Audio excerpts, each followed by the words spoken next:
Друзья, мы сейчас направляемся в La Cité des Civilisations du Vin. Это город вина, который находится на Гароне. Мы сейчас проведем экскурсию вместе с вами, пройдемся, прогуляемся по этому новому культурному месту, посвященному вину Бордо.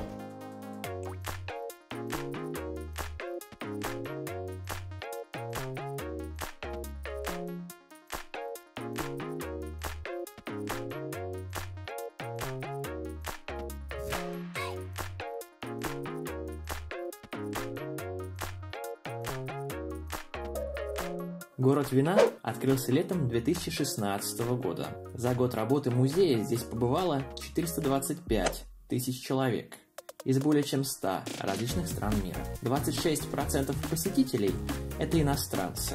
Россия по численности посетителей находится на 11-м месте. Большая часть гостей музея – это граждане Европейского Союза.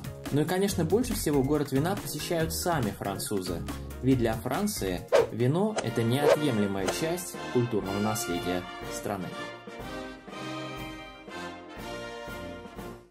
Попадая в город вина, прямо рядом с билетными кассами вы увидите большой винный бутик.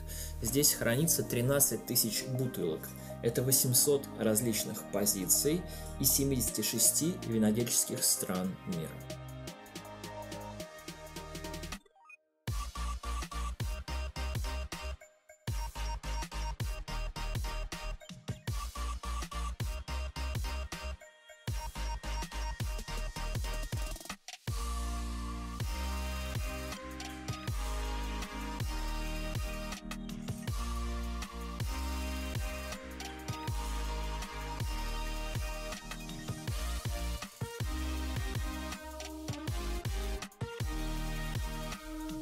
Интересная активность. Здесь выдают на входе такие специальные аппараты, которые очень напоминают айфоны, но на самом деле это не айфоны.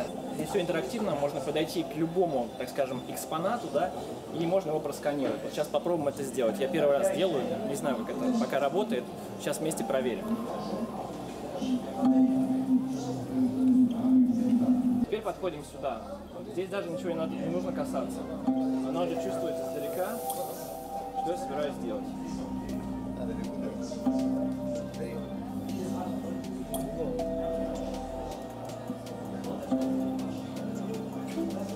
Можно практически почувствовать себя шаманом, управляя просто происходящим издалека. Все материалы разрозненные, которые встречаются в интернете, например, на французском языке, здесь они собраны и очень красиво и интересно связаны друг с другом.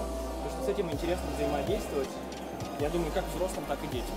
Здесь представлены ароматы. Можно специально погрузить сюда свой нос, как бокал. Запах очень своеобразный, напоминает, как пахнет в погребе. Модуль «Вино и любовь». В городе вина продумано буквально все. Даже место для отдыха – это уютный чиллаут с мягкими и глубокими диванами и шикарным видеорядом под потолком. Отдыхая, вы изучаете историю живописи, связанную с вином, конечно. А здесь вы перенесетесь на борт корабля и почувствуете себя настоящим путешественником. Естественно, корабль нагружен винными бочками, и вам предстоит опасное путешествие. Эффект присутствия создает экран с проекцией на 360 градусов и мощным звуковым оформлением.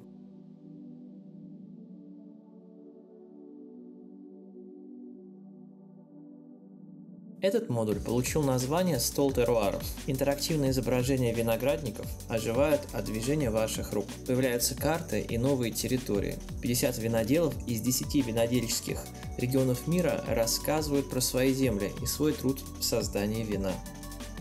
Планеты вина – это серия интерактивных планет для того, чтобы наглядно показать расположение виноградников на Земле и проиллюстрировать современную винную экономику.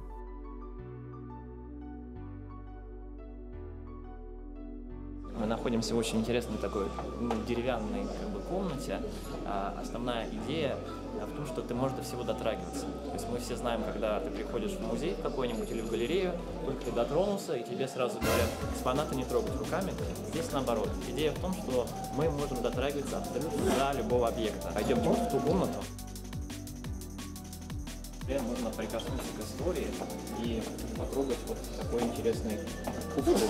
Взять его нельзя, потому что он прикреплен здесь. Или вот такой вот интересный бокал, который сделан из бронзы, кстати. Я не знаю, как это будет выглядеть на камере, но у нас, если смотреть это вживую, это похоже на голограмму. На самом деле эффект следующий. Тут находится специальное зеркало, которое особенным образом отсвечивает эту картинку, и создается ощущение, что здесь нету экрана, и люди просто вот ходят. Даже кажется, что они 3D. В 21 веке мир меняется, и представления о вине тоже изменяются. Погреба, замки, этикетки, бутылки, упаковка, иллюстраторы и архитекторы ежедневно обогащают палитру винных образов. Изменения этих образов зафиксированы на стене тенденций. Вино и его избыток. Эта территория посвящена сложности и неоднозначности отношений человека и вина. Напиток, который веселит и сближает людей, иногда ведет к изоляции и моральному упадку. Эти совершенно разные свойства вина и человеческой природы отражены через призму искусства, музыки и кинематографа. Очень много всяких интересных ароматов в вине.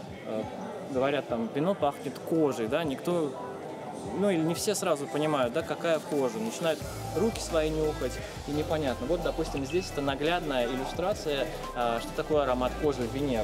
Здесь можно попробовать ароматику в вине на органах чувств. Вы нажимаете специально на такую клапан, и вот вы чувствуете запах кожи. И потом в следующий раз, когда вы будете дегустировать вино, вы вспомните вот эту вот перчатку, вот этот запах, и скажете, что в этом вине есть ароматы кожи.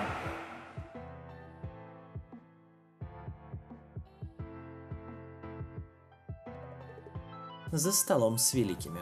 За одним столом собрались исторические персоны. Вольтер, Наполеон, Николай II. Они говорят о винах своих времен, которые дошли до наших дней. Посреди оживленной беседы, к всеобщему удивлению, появляется Пьер Ардити, французский актер и амбассадор города вина.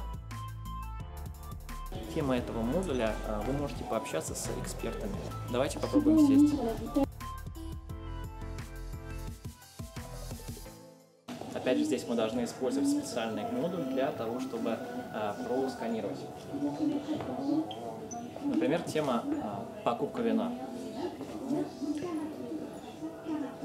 Выбираем меню на английском языке, но я так понимаю, что здесь возможно изменять язык в зависимости от ваших предпочтений. Тема, где вы хотите купить вино, как прочитать этикетку, что делает вино дорогим. Я думаю, тема «Что делает вино дорогим» она интересна для многих. Давайте ее выберем. Итак, сейчас мы выбираем, с кем мы хотим на эту тему пообщаться. Ну, давайте выберем Мишеля Ролана, знаменитого летающего винодела из Бордо. Pourquoi les vins sont chers? D'abord, tous les vins ne sont pas chers. Ça, c'est ce qu'il faut savoir. Et la plupart des vins ne sont pas chers. Il y a quelques vins chers. Et ce qui fait les vins chers, c'est surtout la rareté liée à un positionnement dans des appellations qui ont gagné leur lettre de noblesse à travers le temps. Ce sont toutes les grandes appellations. On peut en citer sur Bordeaux avec Pauillac ou Pomerol par exemple, et la Bourgogne avec la Romanée Conti, mais on pourrait aller à Napa-Valley où les vins de Napa sont toujours plus chers que les autres vins américains. Donc il y a des tas d'exemples dans le monde où on a des vins qui prennent une valeur soudain beaucoup plus importante que les autres. Et ça, c'est la loi du marché, c'est-à-dire qu'il y a une relation directe entre l'offre et la demande. Il y a des vins qui ont une certaine cote au marché international, donc ces vins-là sont plus demandés, donc les prix montent, comme dans toutes les denrées ou comme dans toutes les matières premières. Et le vin n'échappe pas à ce critère. Donc certaines étiquettes ont une valeur supérieure peut-être à leur valeur intrinsèque dans la bouteille, mais c'est la loi du marché qui correspond à ce prix. Donc voilà pourquoi les vins sont chers. Это отдельное пространство, где расположились 3 анимированных стола с проекциями, посвященные вину и гастрономии, а также подаче вина в различные исторические эпохи. На видео запечатлены Элен Дарос, Франк Ферран и Ариан Массоне.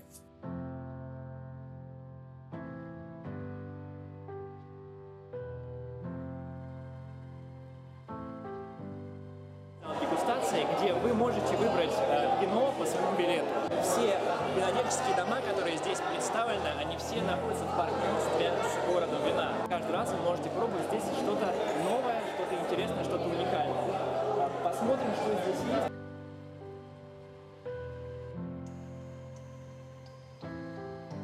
Также, когда вы прогулялись уже достаточно по городу вина, вы можете захотеть поесть. И здесь у вас есть 3 места на выбор. Есть ресторан сверху, есть винный бар и есть просто снеки, в общем, все на ваш вкус.